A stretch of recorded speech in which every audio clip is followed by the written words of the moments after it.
Oi, Tuane, tudo bem? Oi, Fernanda, tudo? Menina, a gente está aqui nesse lugar tão bonito, cheio de floresta, avistando um pouco do Rio Madeira. Tu sabia que eu lembrei de um conto da aula da professora Heloísa? Sério, Fernanda? Que ótimo, então conta. Eu vou te contar. O nome do conto é A Enchente.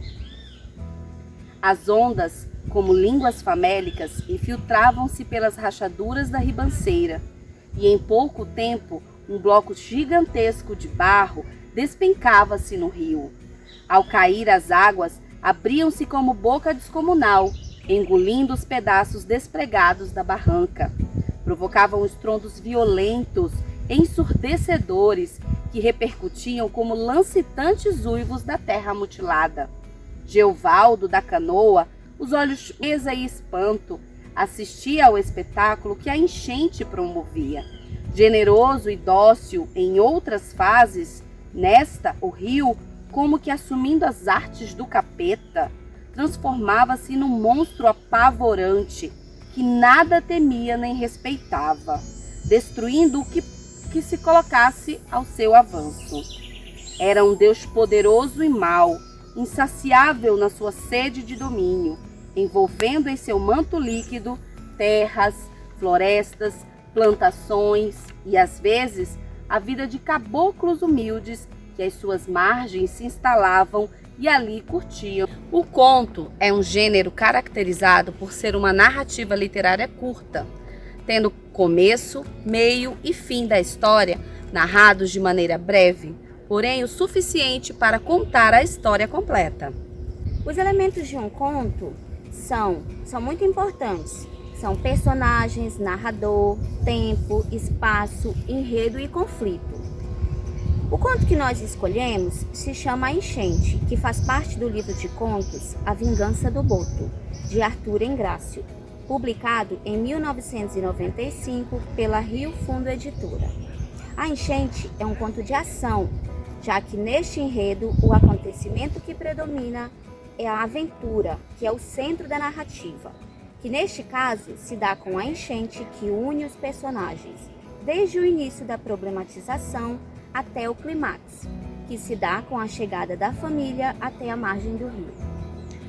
No conto, nós temos alguns personagens que são muito importantes. Temos o Geovaldo, que é o personagem principal, caboclo, que vivia à margem do rio. Temos sua esposa, Marieta, e temos os curumins, que são as crianças filhos de Geovaldo. E também temos um personagem muito importante, que é o Javali, o cachorro. O narrador deste conto é do tipo onisciente, já que assim como o narrador observador, ele não participa da história, mas a sua voz é onisciente, ou seja, sabe de todo o universo que se passa naquela narrativa. Ele sabe o que os personagens estão pensando e sentindo.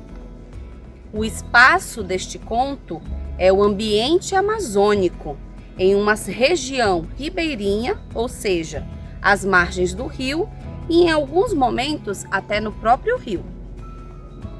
E o tempo em que é narrado o conto é o tempo presente. A perspectiva de pesquisa ou questão que pode ser problematizada através do conto A Enchente são os impactos ambientais, como a atividade industrial, o descarte irregular de resíduos, a exploração dos recursos naturais, a urbanização mal planejada e a atividade mineradora, que tem gerado inúmeros prejuízos ao meio ambiente e também aos seres vivos em geral que habitam neste ambiente. Entre estes prejuízos estão as enchentes, que é a questão desencadeadora do conflito do conto A Enchente. Fernanda, e como termina o conto? Vou terminar de ler para você. A primeira estrela apareceu. Um resto de claridade ainda os favorecia. Geovaldo continuou remando, agora sozinho, sabendo que não demoraria a ser envolvido também pela fadiga. Javali, na proa da canoa junto ao seu dono, as orelhas em pé, o ar afoito, não lhe perdia os movimentos. O caboclo virou-se para ele e falou consigo mesmo. Ah, se Javali pudesse fazer alguma coisa pela gente, até que eu dava para ele uma janta avantajada.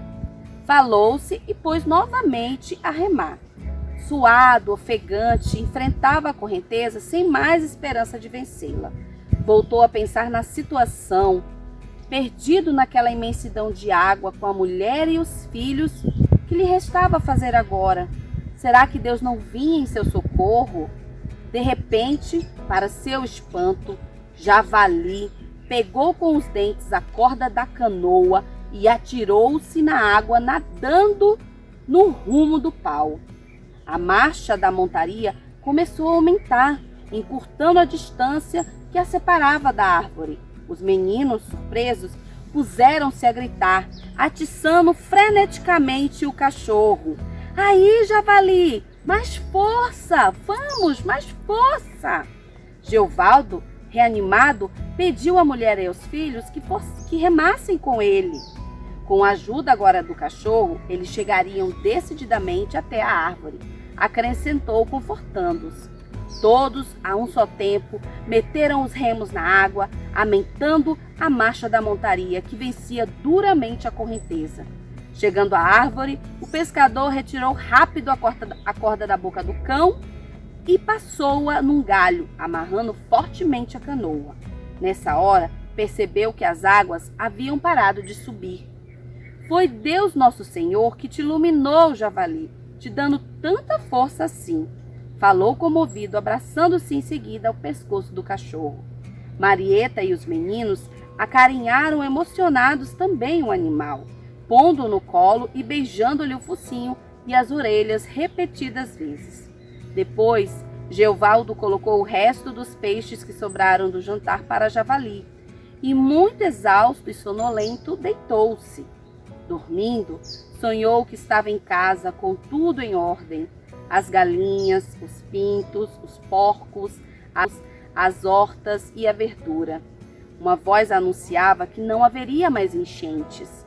A várzea voltava a reverdecer, espalhando pelo chio a juta, o feijão, o jerimum, a batata, a melancia, o maxixe, o quiabo.